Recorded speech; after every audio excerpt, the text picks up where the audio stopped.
do is we'll cover the foundations of deep learning, and then we'll start coding for all the machine learning algorithms.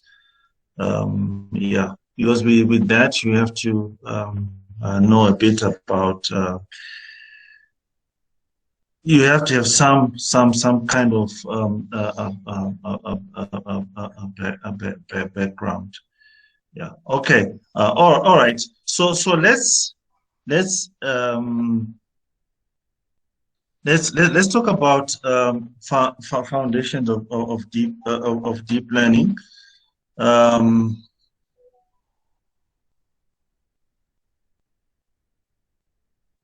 Can you see? Has the screen changed? Yes, sir.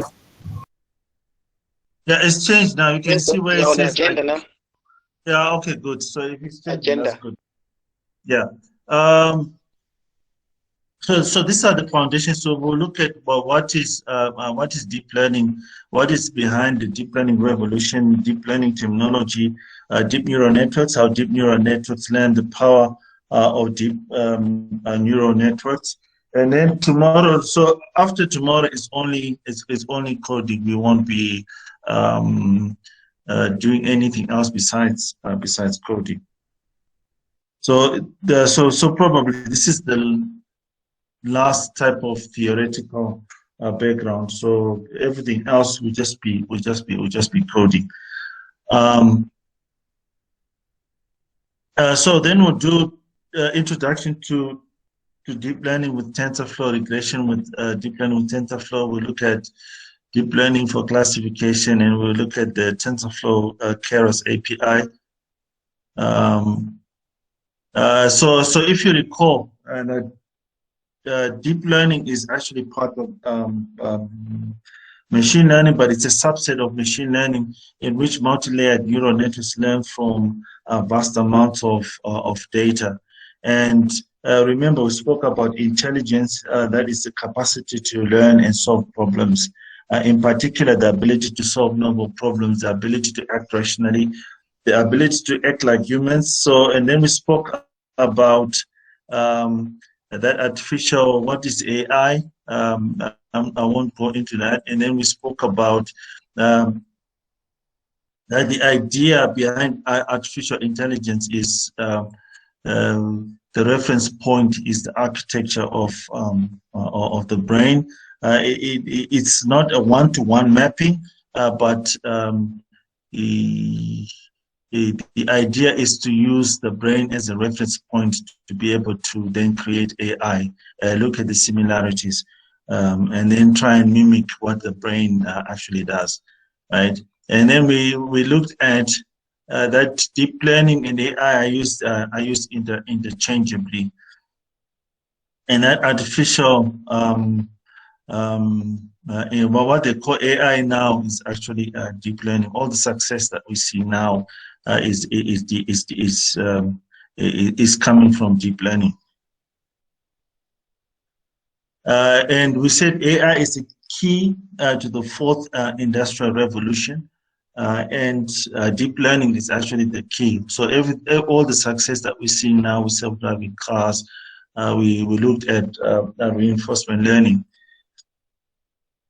That's key to the fourth industrial revolution, and I spoke about the pillars of the fourth industrial revolution. I won't deal with those now, but if you recall, we spoke about blockchain, AI, robotics, IoT, and artificial intelligence and 5G, right? And then we also spoke about the data deluge. But what has led to the success of AI is that there's vast amounts of data now at our fingertips,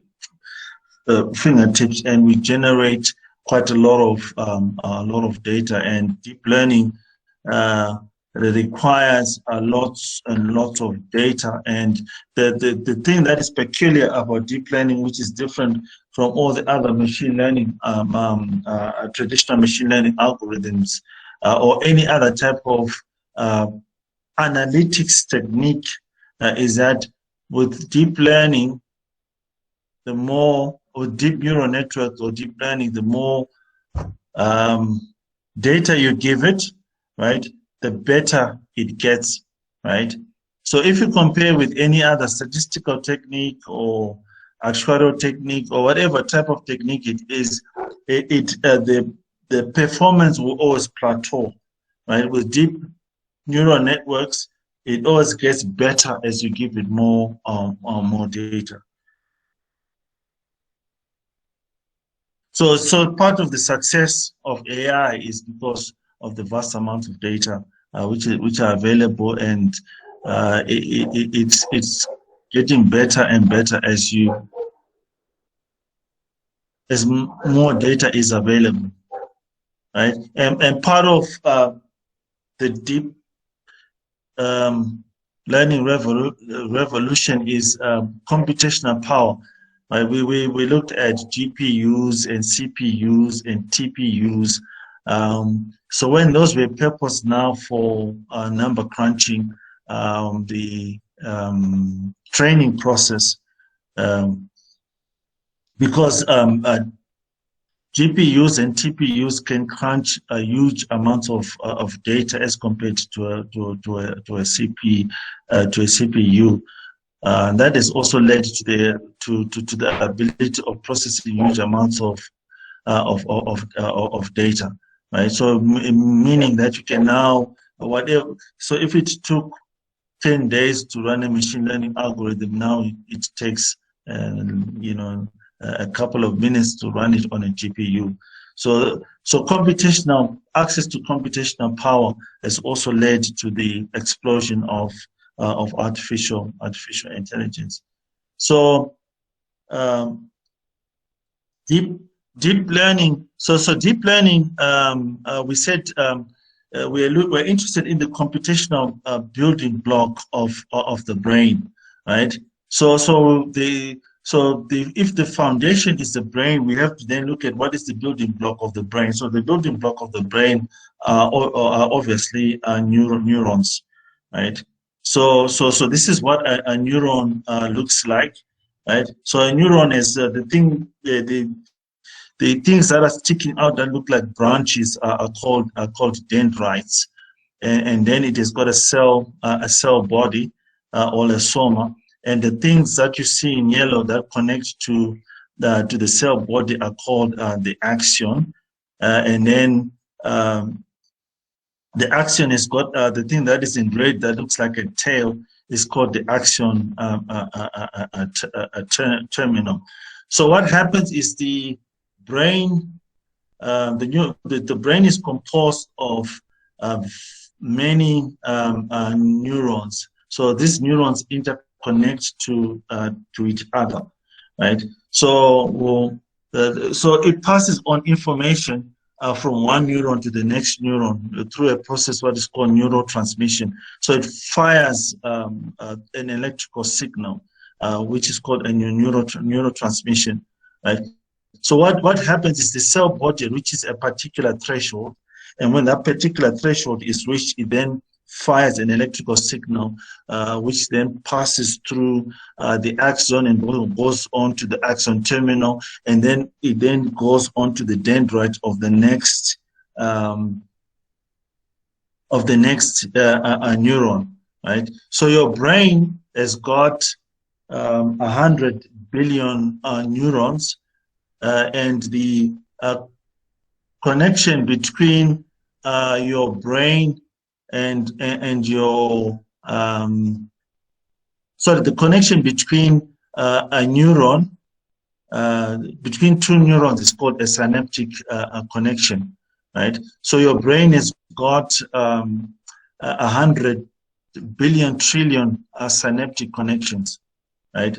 So the way your brain works is what is called a self-pruning architecture. You'll find a lot of neuroscientists will make reference to what they call brain plasticity. So basically, the brain, the way it works is, for example, no one is born inherently with the ability of any skill. You actually have to build the skill within your brain. So when you build a skill, what you're actually doing is you're creating a neuron pathways, or you're creating neural networks for that particular skill. So therefore, when you're accessing that skill, when you're trying to access that skill, is that neural pathway, right, within your brain that is being accessed of that particular skill that you would have developed, right? So that's how your brain works. So you actually have to develop that that neural network pathway for you to be able to exhibit a particular skill. No one is born inherently with any type of skill. On the contrary, you actually have to develop that skill. So if you don't develop a skill, your brain since it's a self-pruning architecture, it will actually prune neurons from your brain because they're not being that's because they're not being used, right? So if you're learning driving, for example, you realize that in the first days it's a bit difficult learning how to drive. Then after a few weeks, it's almost like it's a reflex action because you've created the interconnecting neurons or the neural network for that driving skill that you access, right? So that it becomes like second nature or almost like a reflex action. So every skill actually has to be imprinted within the neural network, and then it's accessed so that you're able to utilize that skill, right? So that's how the brain works, right? Are there any questions on this?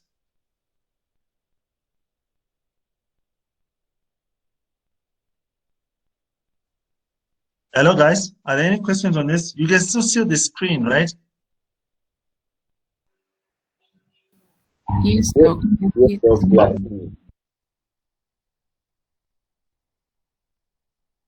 No questions as it yet, Doc. Yeah. Okay. All right. Right. So this is a neuron, right? So when we're now talking, so this is the computational building block of the brain. So when we're now talking of the computational building block of artificial intelligence, we create what is called an artificial neuron, right? So this is silicon based, and this one, the one is biological, and one is obviously a silicon based. So in this on this screen, you've got two neurons that are creating a neural network, and the connection between the axon terminal from one neuron connects to the dendrites of the next neuron, and the connection between is called a synapse or synaptic connection, right? So information is fired through a neuron, through neurotransmission that goes on to the next neuron, right? So if we look now on the other side, the artificial neuron. So if we look at here, what is so if we look at this side, we've got the dendrites are inputs, right, to the neuron, right, and then they interconnect to the synaptic connection to the next neuron. So if we look at in the case of an artificial neuron, we've got data, let's say x1, x2 to xn. It becomes input into a neural network. So what you see here in orange, blue, and what you see in yellow, blue, and brown is then our neurons, right? So so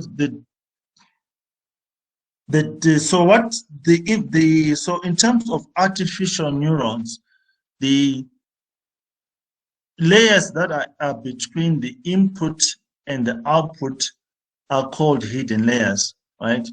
Because the layers in between the input and the output are called hidden layers. The reason why they're called hidden layers is because each layer is hidden from the next layer. And what happens with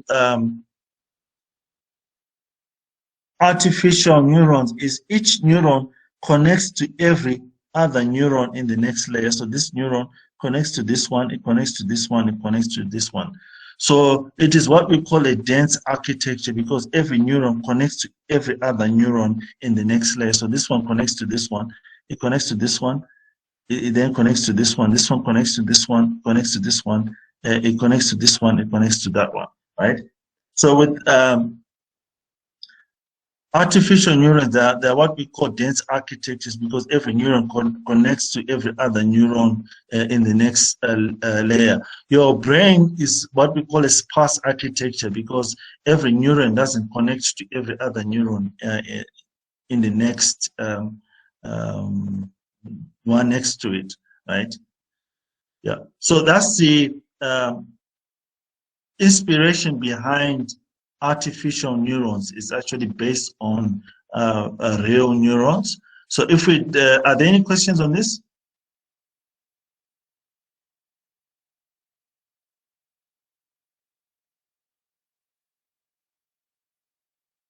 Guys, are there any questions on this? Hi, Doc. Yes.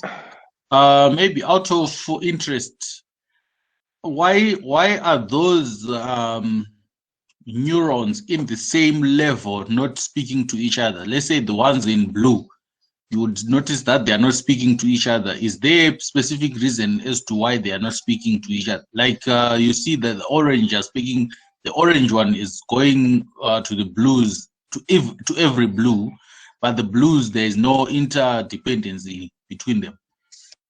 Yeah, so neurons within one layer, they connect to every other neuron in the next layer. So there's no interconnection amongst themselves. You get it? Because they are within the same layer. So okay, so it's just the idea that they are in the same level or same layer, so there's nothing really for them to interconnect to get new. They're already connected. So you see, if you look at so let's look at this. So what you see here in yellow, right, and this is in brown. So if you look at this, can you see my mouse pointer? Yes, I can see. Yeah. So if you look at this neuron, right, connects to this neuron, right? Yes. And then it connects to this neuron, right? Yes. And then it connects to this neuron, right? So these three neurons are linked through this neuron, right? Yeah. So therefore, they don't need to link each other, because they're already linked through the neurons the neurons behind in the layer behind them, right? And then they're also linked to each other through the neurons in the next layer. Okay. I was thinking it for efficiency and also for accuracy, maybe if they them themselves. Let's say the orange one on the first row has to talk to the orange one on the second row, where it is in tandem with X1 and X2, so that maybe, I don't know the effect. I don't know.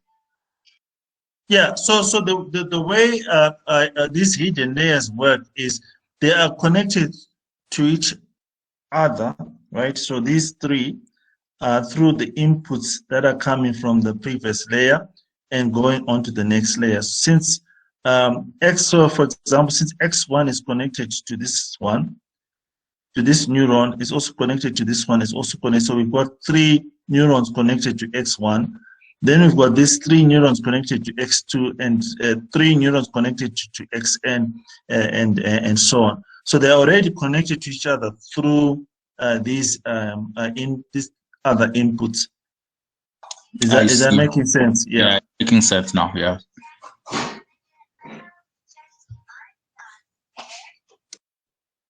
Right. So digging a little bit deeper. So you've got inputs, right? Then each input is associated with a weight, right?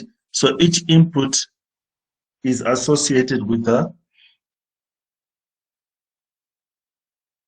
weight, right? And then you then add a bias, and then it goes through a summation process where the input is multiplied by its weight, and then we add a bias, and then we've got what we call an activation function. So the activation function has to reach a certain threshold for it to fire, to transmit information to the next neuron in the next layer, right? As an output. Right? Is this clear?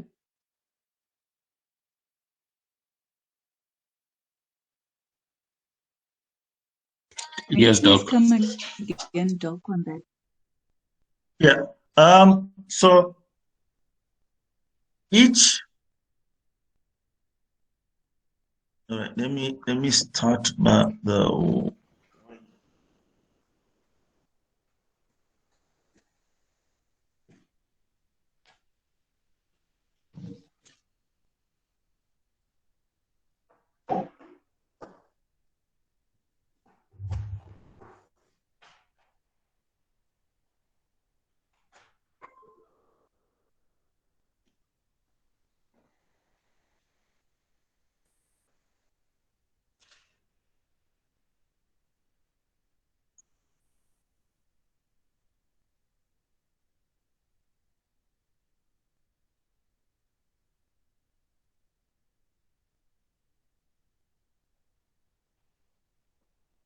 So we're saying that each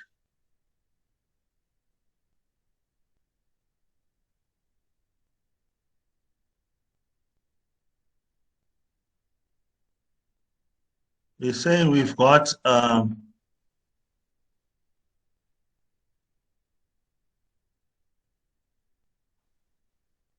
right. So we've got an input X, let's say X1, right? Each input will have its associated weight W1. Then we've got an input X2, which will have its associated weight W2.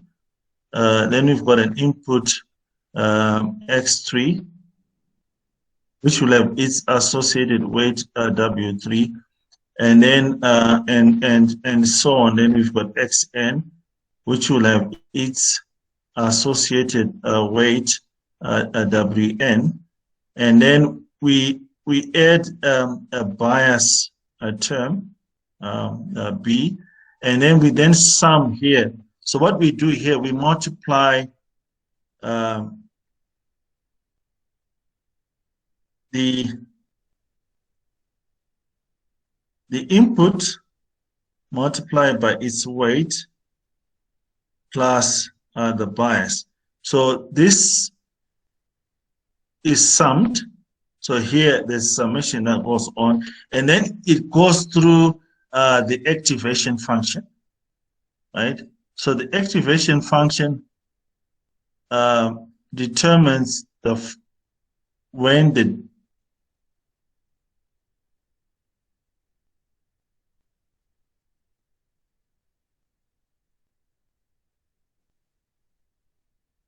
so let's use this to represent the activation function.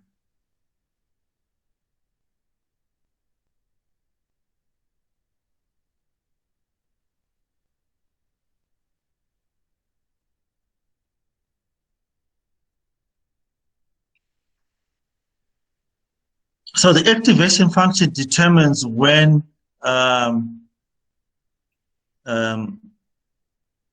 information is passed to the output of this neuron going on to the neuron in the next layer. So the output here then, so if we say that we represent this by let's say by F like this. Therefore, the output here will be F of summation of Wi xi plus B. So this will be your output, right? So the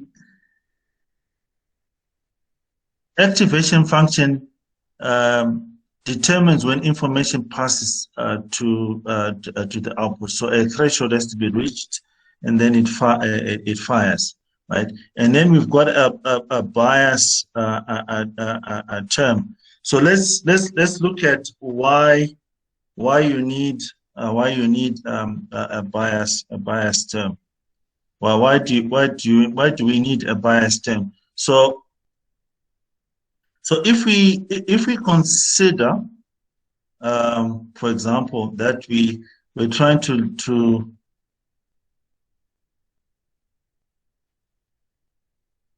so let's consider that we are trying to learn this. We've got a neural network that is trying to learn these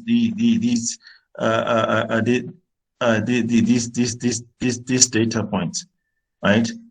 So let's assume that it's trying to learn these data points.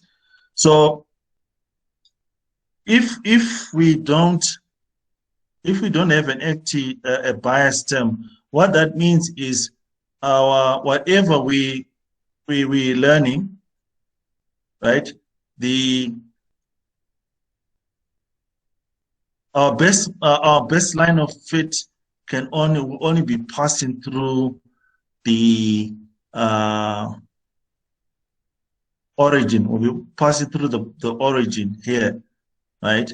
So if we then add a bias term, so let's say the bias term can be, the B can be here. If we extend, it can be here. So what that means is we can now create more degrees of freedom for learning because we've added the bias term. So this, we remember, this is like an intercept. This is an intercept, right? Yeah. Is this making sense?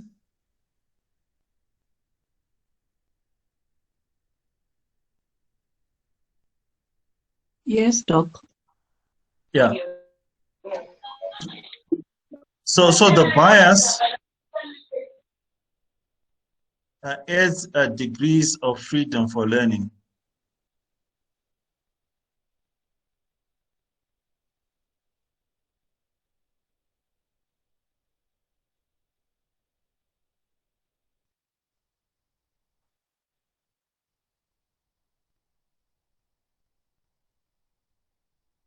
Right? Right. So the bias term adds degrees of freedom for learning. So this is why we need a bias term. All right. So let me continue with the slide.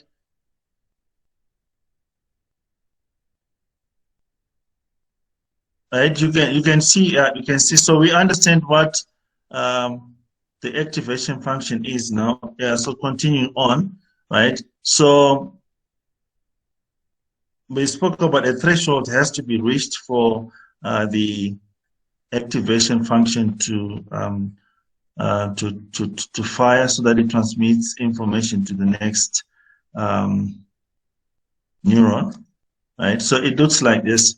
So you've got multiple inputs, and then it's summed, and then it goes through a bias, and then a threshold is reached, and then it fires, right? So you've got input, right? And each associated weight to sum goes through a bias, and activation goes to an activation function, and then it goes out. So an artificial neuron is also called a perceptron. So an artificial neuron is also called a perceptron. Are there any questions on this?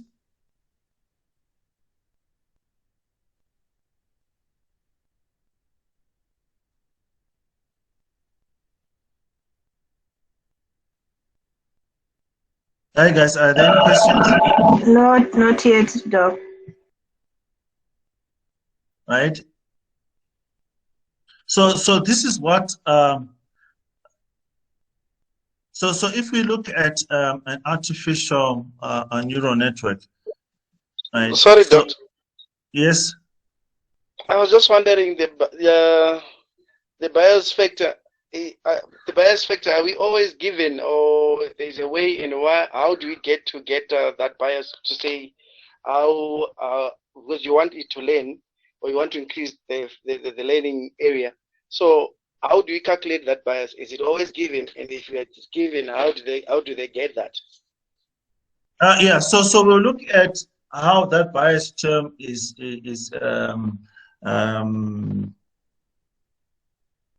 so we'll look at how the bias term is initialized. So we're going to go through it, how it is initialized. Okay, thanks. All right. Right. So if we go back here.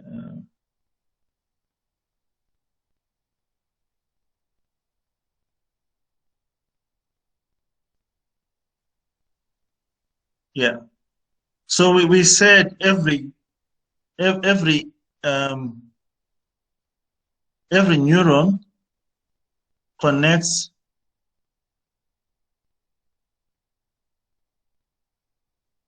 to a neuron in the next layer. So this one connects to this one. It connects to this one. It connects to this one. It connects to this one. And this is the first hidden layer. So if we call this H1, and this is the second hidden layer.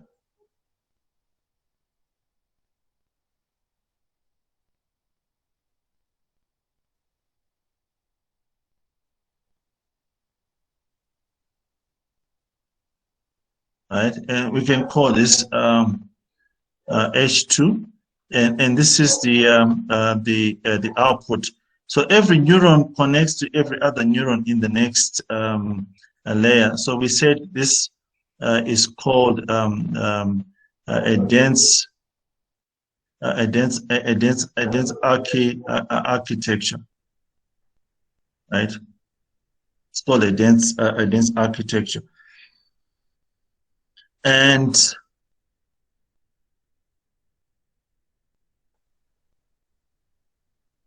so if we have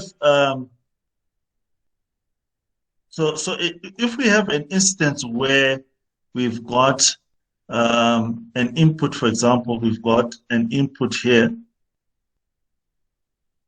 right? And then let's call this the hidden layer, right?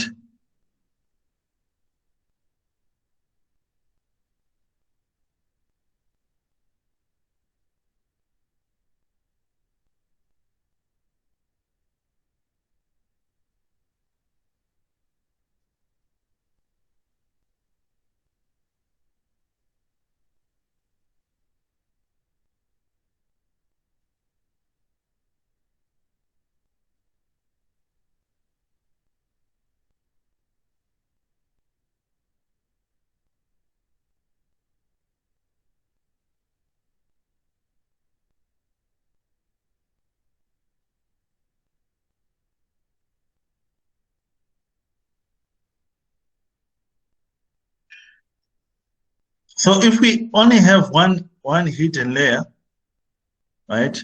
And then an output. This is called a shallow architecture.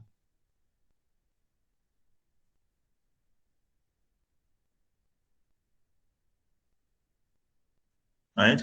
So a shallow architecture comprises of, and this is the output, comprises of one hidden layer. So a deep neural network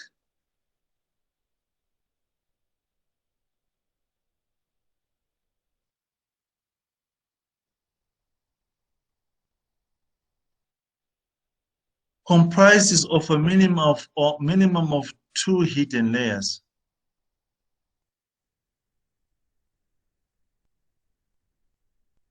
Right?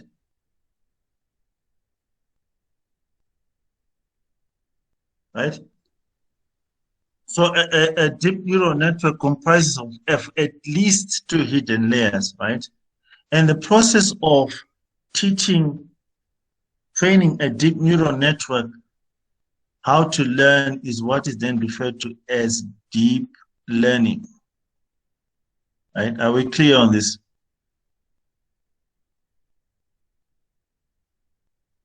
Yeah? Sorry, Doc. Sorry, can you just come again on that one? What leads us to deep learning? Yeah. So a deep neural network has got a minimum of 2 hidden layers. So this one has got 1 hidden layer, and then 2. This is number 2. So it's got at least 2 hidden layers, right? And then the process of training an architecture with at least 2 hidden layers is called deep learning. Yeah? Is that clear? Yes, it's clear on my side. Yeah. So in the instance of this example here, if we train it, this shallow architecture how to learn, it won't be called deep learning, right? It's referred to as shallow learning. Yes? Are we clear on that one?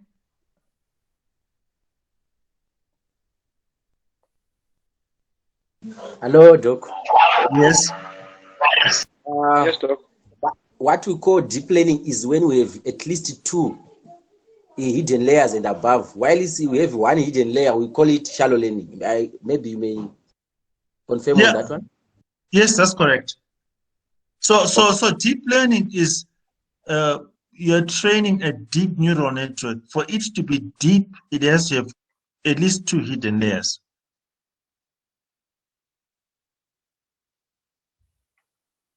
Yeah? Is that making? Yes? Okay, on deep learning layers, if we have at least 2, but they will be shallow on a shallow architecture, will that be still deep learning? No. It's not deep learning, right? So when you say deep, so we have to have so a hidden layer is between layers that are between the input and the output, right? So this is hidden layer number 1, right? And this is hidden layer number 2. Yeah.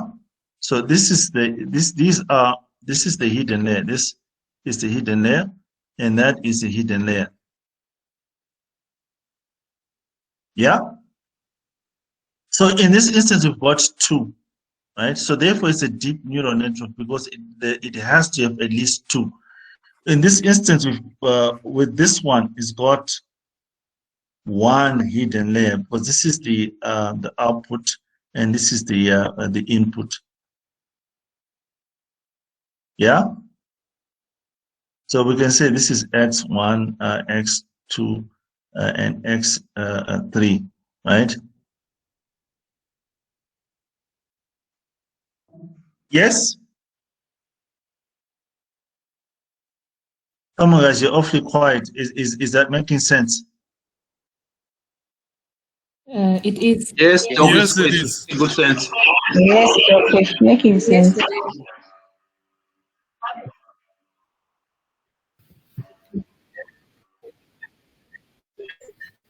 Yeah, so a deep neural network has Yeah, we are following. at least two hidden layers, right? So information is propagated from in a forward direction, right? Right. So we said the other name for a neuron is a perceptron, and information is propagated forward from hidden layer number 1 to hidden layer number 2, number 3, and number 4, and so on, all the way to the output. So it's also called a feed forward multi-layer perceptron. Since a neuron is called, it's also called a perceptron, right? And these are, you've got multiple layers, right, within the network. So it's also called feed forward multi-layer perceptron, or MLP for short. Yes, this is clear?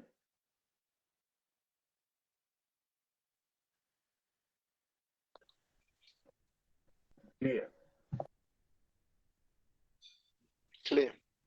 Right, so let's talk about activation functions. So an activation function, we said it fires when to let when a particular threshold is reached, so that information passes through to the output of that particular neuron, right? So one type of activation function is called a sigmoid activation function. A sigmoid activation function squashes the neurons and pre-activates them between 0 and 1. It is always positive, it is bounded, and it is strictly increasing. So what that means is, if I come here,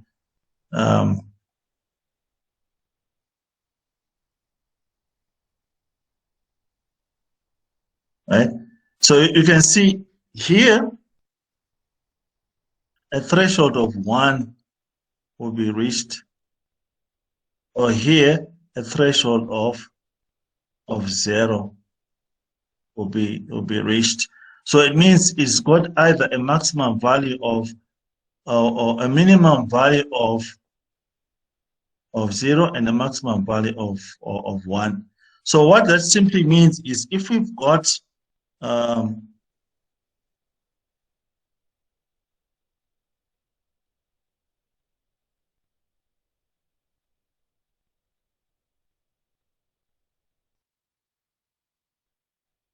so what that simply means is, if we've got multiple inputs, x1, w1, x2, w2, let's say x3, w3, and then we've got a bias term, and then we sum up to 3 x I wi plus b, and then it goes through our activation function, which is a sigmoid, which is 1 plus exponential e to power minus x. So what that means is our output here will be f of 1 over 1 e plus e to the minus summation of xi wi plus b, like that, right?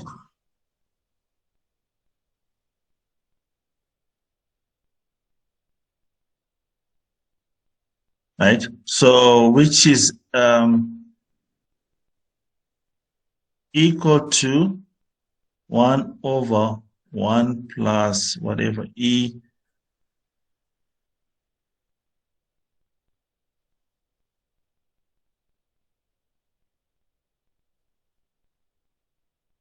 right?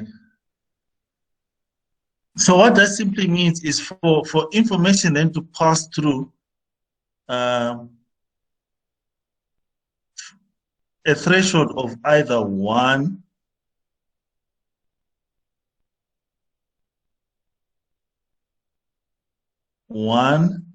or 0 has to be reached, right?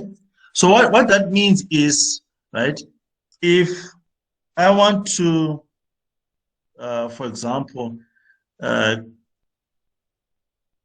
create a deep neural network architecture that can do classification.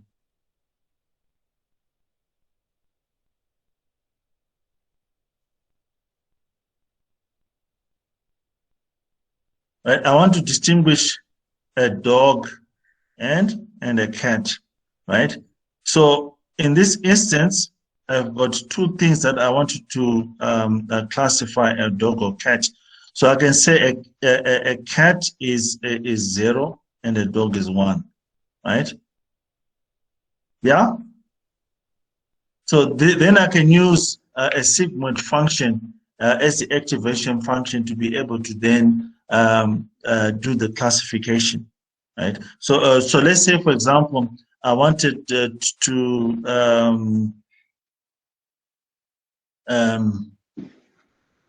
do some other type of classification. So this is also known as binary classification.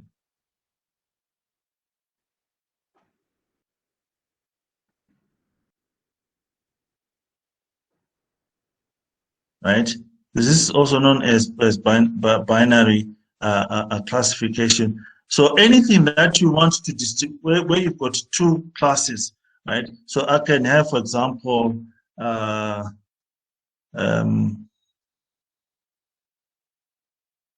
when we want to approve a loan, I can have a good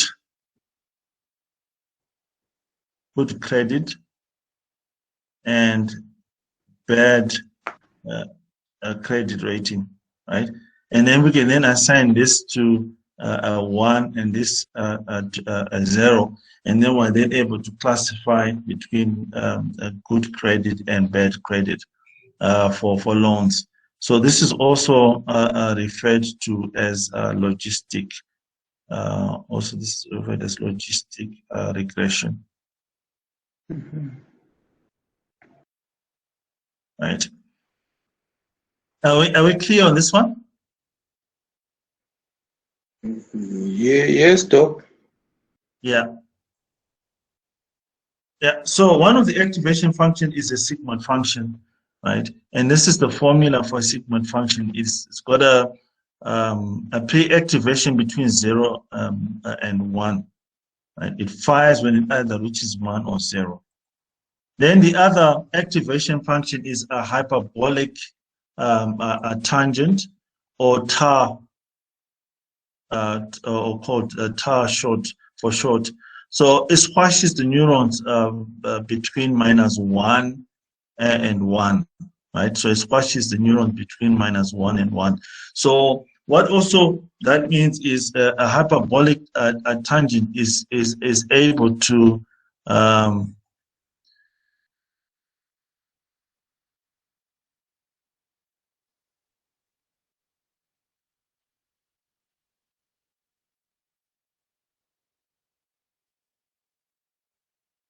the hyperbolic tangent is only able to classify two things, right? Because it's a threshold of 1, right? A threshold of 1 and a threshold of -1. So in this case, you've got two classes that is able to classify, right? So the only difference between hyperbolic tangent and it's just the thresholds, one is got with the sigmoid is 1 and 0, 1 and 0. With the hyperbolic, it's 1 and minus 1. So with the hyperbolic tangent, it squashes the neurons pre-activation between -1 and 1. It can be positive or negative. It is bounded and strictly increasing. As hyperbolic tangent. And then the next one is a rectified linear unit activation function. So a rectified linear unit is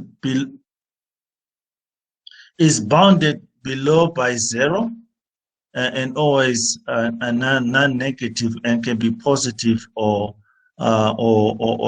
negative, and it's not upper bound, and it is strictly increasing. So a rectified linear unit, also referred to as a ReLU for short, right? Is also called a ReLU for short, right? So if we look at what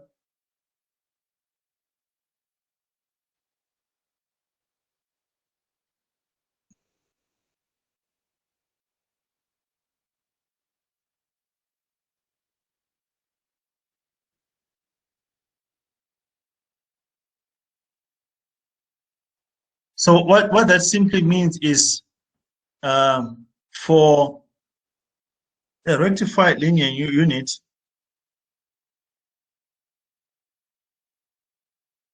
here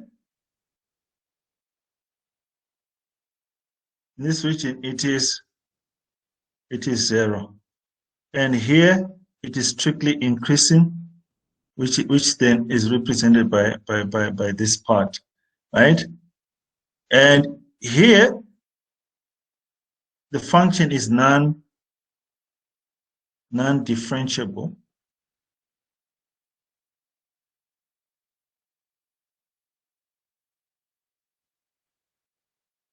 And here it is differentiable.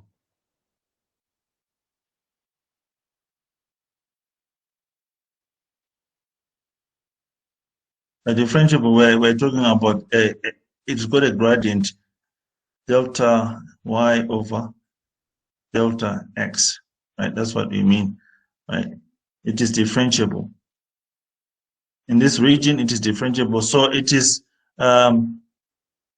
strictly increasing here, but non-differentiable. And then when it gets to here, it's now differentiable and also strictly increasing.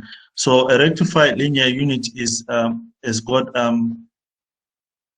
maximum, a minimum as upper bound by the gradient, if we call it A, and it's got and it's 0 here, and then upper bounded by A. So it's always non-negative, can be positive or negative, right? Not upper bounded and strictly increasing. Are there any questions on the rectified linear unit? So if you want, yeah. So if you want, yeah, yes. Okay, sorry, Doc.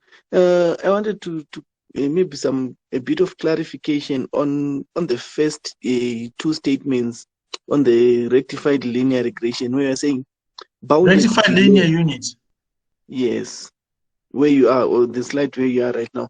You're saying bounded below by 0, always non-negative. The second one, you're saying can be positive or negative. Like I'm a bit lost on the 2 statements. Okay, so between here, so here it is negative, isn't it? Where it is non-differentiable, it is negative, right? Yes, I've seen that. Here it is, in this region, it is positive. Yes, yeah? I can see it. Yes, I can see it. Yeah, so that's answers the question, yeah? Okay. Thank you so much. Yeah.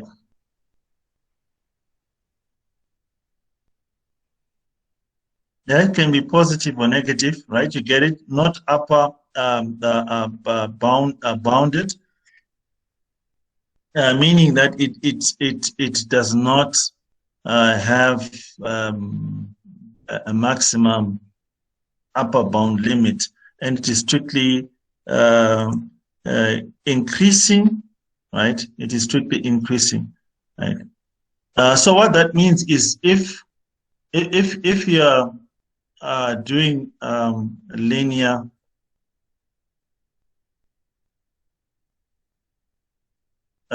regression,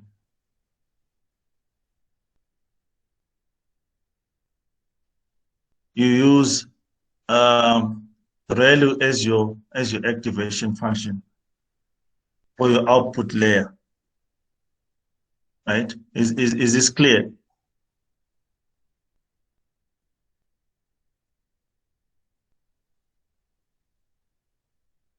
Right. So, hello guys, is this clear? Yes, Doc. For me, it's fine. I don't know for the others.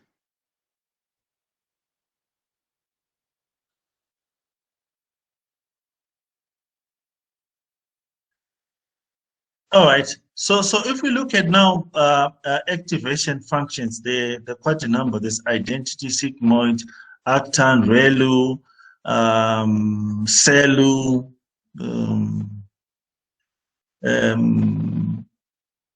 parametric ReLU,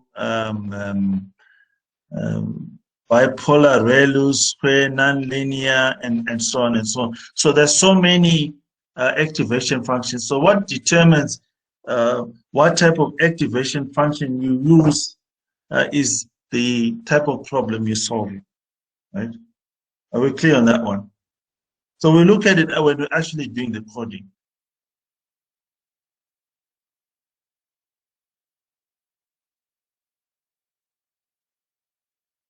Yes? Yes, guys? Yes, Doc. Yeah, all right, good, cool.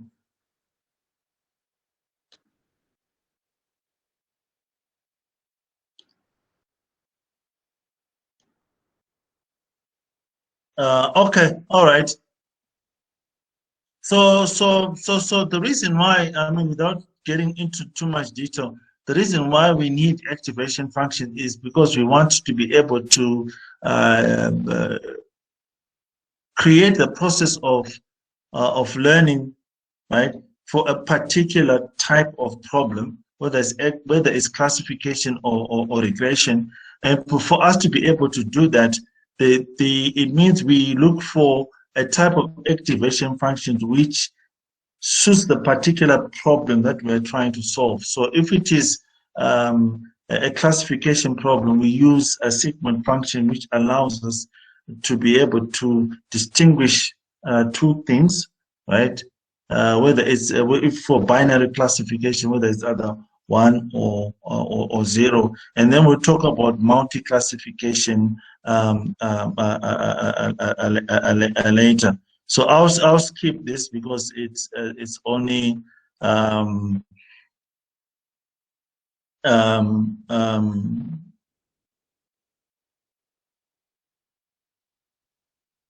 And yeah, and then in terms of, so we'll do a lot, we'll dig into more detail when we're actually doing the coding. And then in terms of weights, the next question is to say how are weights initialized? How are weights and biases initialized, right? That's the question, right? So weights and biases are initialized through what is called uniform. There are two ways how weights are initialized. They're initialized through what is called uniform Xavier initialization. So with uniform Xavier initialization, we draw each way W from a random uniform distribution, right? And for every x, we've got it being defined by the square root of 6 divided by the number of inputs and outputs. So therefore, we draw each weight W from a random uniform distribution, which is defined by x, which is the square root of 6 over divided by the number of inputs and outputs. So we'll look at an example of this, and then the other method is normal Xavier initialization, where we draw each weight W from a normal distribution with a mean 0 and a very small range of variance, where the standard deviation is defined by the square root of 2 divided by the number of inputs. So let's look at a case of this instance for uniform Xavier initialization. So let's come here so that you guys understand uniform.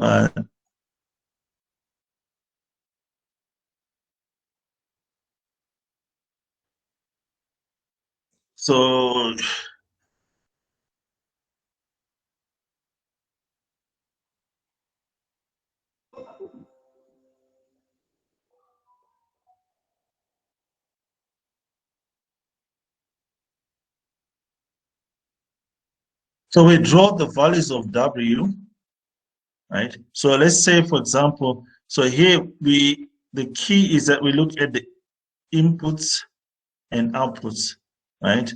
So we look at a uniform distribution of minus x, x, right? Like this, where x is defined by this formula. So let's say we've got an architecture, a deep neural network, which is like this. We've got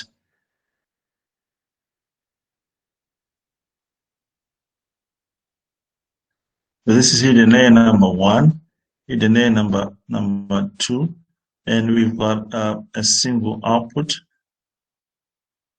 right?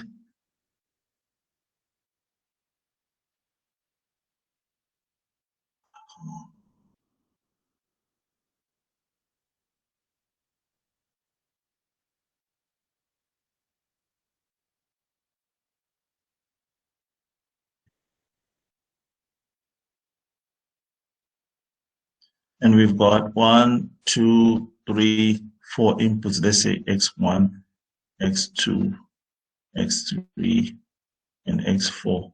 And this connects to this and so on, right?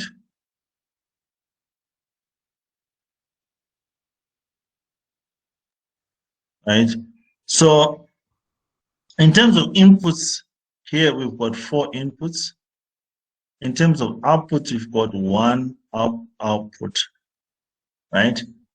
Yeah, this is clear, yes? Yes, Doc. That's clear. So it means our x is equal to the square root of 6 over 4 plus 1 over 5, right? Let's make it simpler. So let's say we've got we've got 2 outputs here, right? So we've got with 2. So we've got 6 over 6. So let's just make it simpler so that it's equal to the square root of 1, which is equal to 1. So what that means, weights initialization will happen between minus 1 and 1, right? Our uniform distribution, right? Yeah. So what that means, right, is when we now initializing our weights, right? It means for this W1, W2, W3, W4, the initialization of the weights, the range will happen between -1 and 1, right? Yeah? Yes, guys, is that clear? Yes, yeah. Yeah. So what that means is we draw each weight W from a random uniform distribution. So we randomly assign weights which are so W1, W2, W3, W4, W4 are randomly initialized between values between -1 and 1. So what that means, so this could be minus, let's say for example 0.4, this could be 0.5. I'm just doing this randomly. This is 0.6. This is minus 0.3 as the weight, and then that is then multiplied by x1, x2, x3, and x4 before it's, and then it's passed on to it goes through an activation function, and then goes as output, right? So this is the summation process. Is this clear, guys? Clear. It's quite clear, Doc. Yeah. So this is the uniform Xavier initialization, and then we have the uniform Xavier initialization, and then we have the normal Xavier initialization. So with the normal Xavier initialization, we draw each weight W from a normal distribution with mean 0 and a very small range of range for the variance, right? So what that simply means is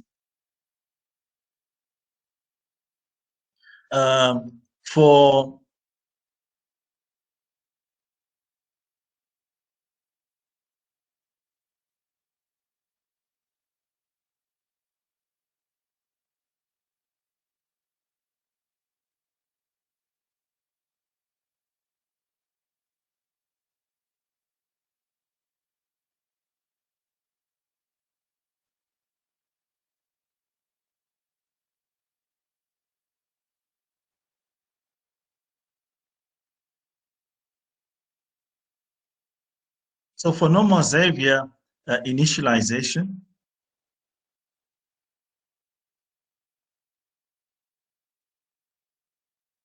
right? So we draw our value of weight W. We use a mean mu is equal to 0, and sigma is that. So in this instance here, we've got sigma equal to the square root of 2 over number of inputs.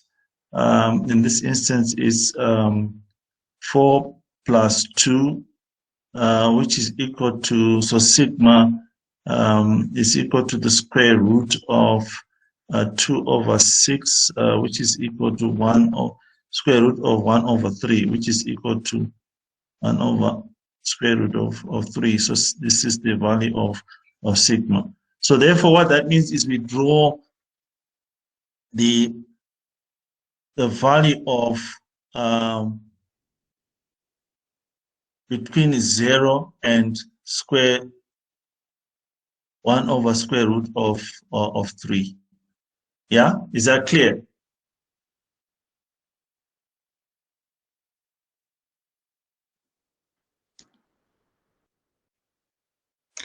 Hi, Doc. Yes, Doc, it's quite clear. Right. Hello, Doc. Yes. So out of curiosity, what can we learn from these two? Maybe we could call them parameters, or maybe, I don't know, initializations. Let's say if it is closer to 0, or it is closer to 1, what is the relevance of these initializations? Yeah, okay. So we'll look at the relevance of this initialization when we actually look at what we call backpropagation, the algorithm that is used to train neural networks. Right? Then you understand the relevance of this initialization of the weights. Yeah? Oh, okay.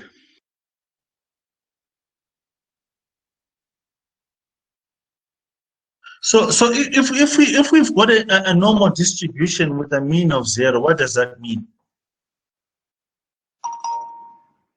Come on, you guys, you did stats. What does it mean? If we've got a normal distribution, right? So we're saying it's called a normal Xavier initialization. So what that means is we've got a normal distribution with a mean of 0, and then well, what does that mean? Isn't it a Gaussian yeah, standard but no. normal? Yeah, but what does it mean if we've got a mean of 0? What does that mean? If mu is equal to 0, It means that come on, guys, you did stats. What does that mean? it means that the sample mean is equals to the population mean. Yeah, absolutely. Yeah. So what that means is the population mean is equal to sample mean, right? And also what that means is there's no skewness, right? It is not skewed, right? Yeah, I wanted to talk about the skewness, although yeah.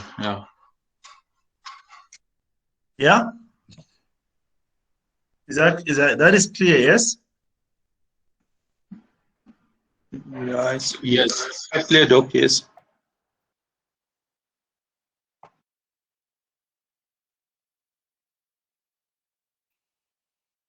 Okay. I guess we'll. All right. So that's how weights are initialized. We'll go into detail when we're doing backpropagation algorithm. So let's move on to an important property for neural networks, right? So there's what we call the universal approximation theorem. So the universal approximation theorem says that for any arbitrary function f of x, there exists a neural network that closely approximates it for any input of x. So this is an so for a simple input x, right? There exists a neural network, right, that closely approximates it for any input x, right? And universality is an incredible property, and it holds for one hidden layer, right? And let's look at you can see the next screen, right? So if we've got multiple inputs, right, in a single hidden layer and multiple outputs, right? For any arbitrary function f1 x and f2 x, so for any of these two functions, there exists a neural network that can closely approximate it for many inputs x1, x2, and x3. So universality also holds for multiple inputs, multiple outputs, and multiple hidden layers. So this is an incredible. This is the incredible power of deep learning. So what does that mean?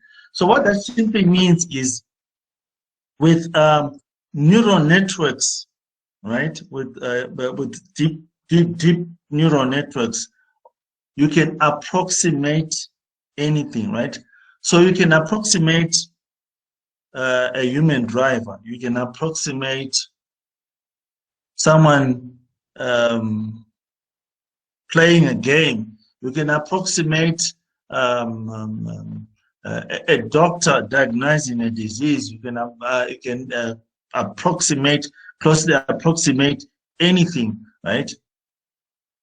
As long as you've got input, right, that has got output, you can approximate anything, right? So this is the incredible power of deep learning, right? You can what that literally means is you can approximate the human brain. You can approximate anything. You can approximate a pilot, and the neural network can learn how to pilot a plane. You literally can represent anything with neural networks. So this is the incredible power behind neural networks, because you can literally approximate anything, right?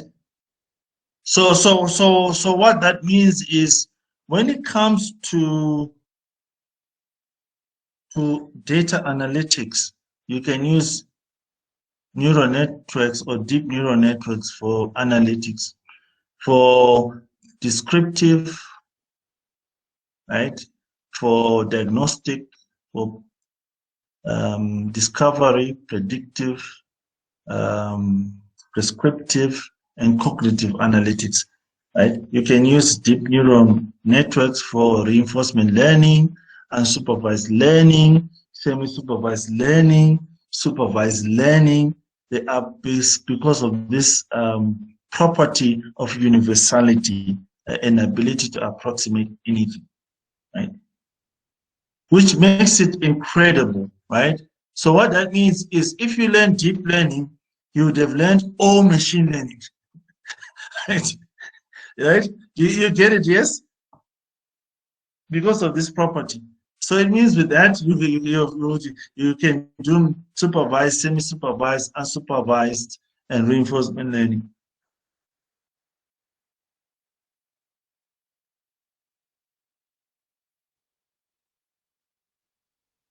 Yeah, you guys are quiet, yeah?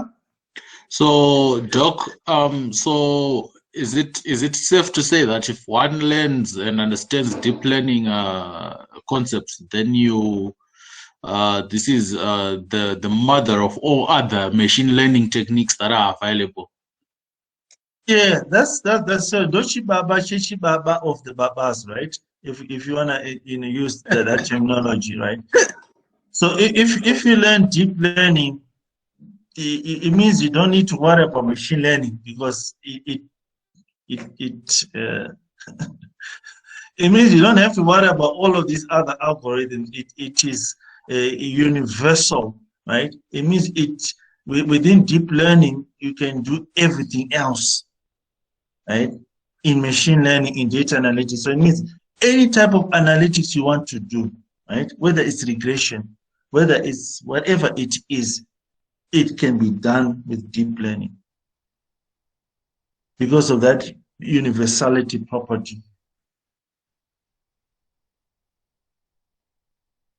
Doc? Yes.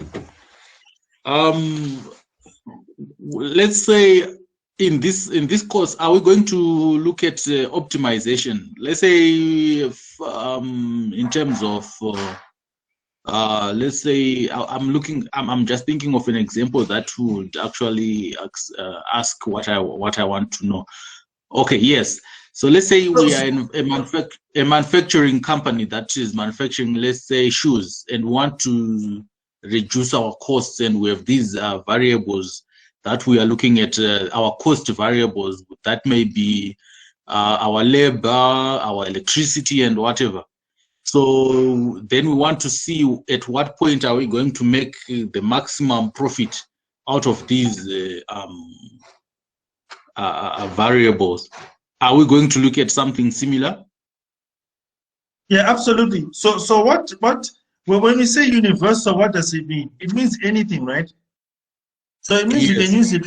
Yeah. So it means you can use it for optimization, right?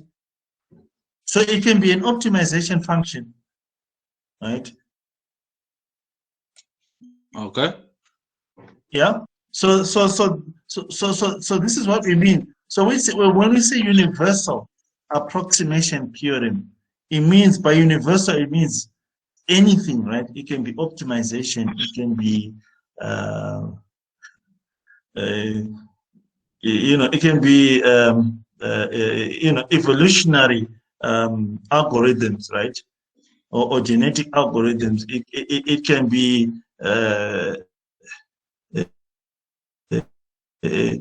drug discovery, right? You can even generate new drugs, right? So I think what would do later when you guys now understand deep learning, we'll show you. I'll show you what I call generative models, right? Using neural networks that are used to generate new structure of drugs and so on and so on, right? That can generate images, that can generate music, that can generate videos, that can generate anything, right?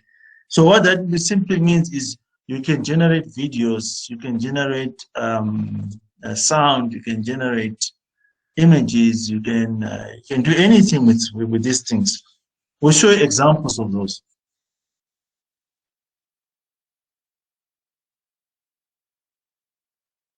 Yeah. So for example, what you guys probably don't know is for those guys who like Game of Thrones, right? Who like Game of Thrones, right? So do you know that I can actually show you here. Let me come here. You can see my screen, right? You know that series is called Game of Thrones, yeah? Yes, Doc. Guys, you know Game of Thrones? Yes, Doc, we do. Yeah, all right. So let's say Game of Thrones, right? Script generated by deep learning.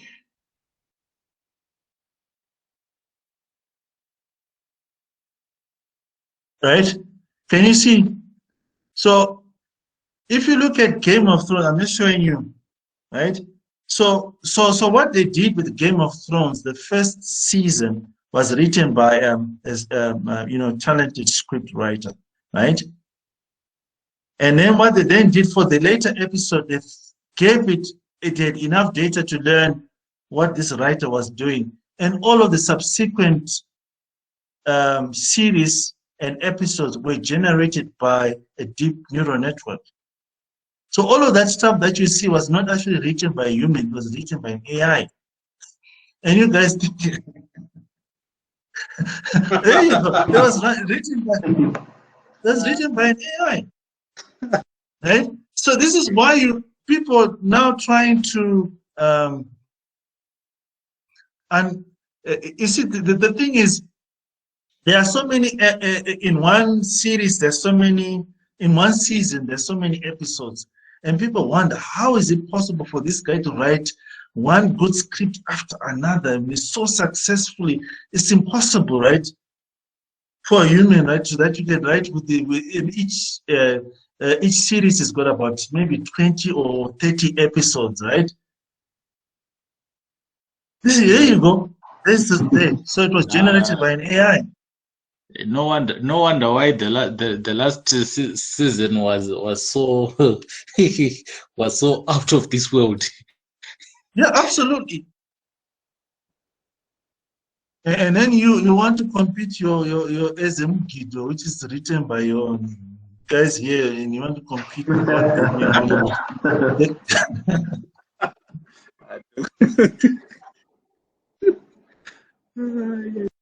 So they're two different worlds completely, right?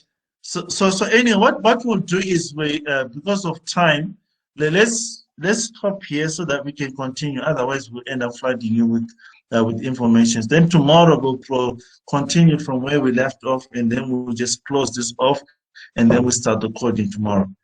All right. So there's just a few slides left, but I'd rather continue tomorrow, right, than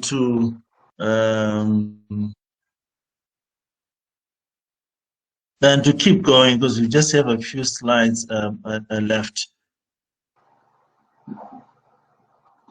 I think tomorrow is good, Doc. Tomorrow is good, Doc. All right, guys. Thank you, Doc. All right.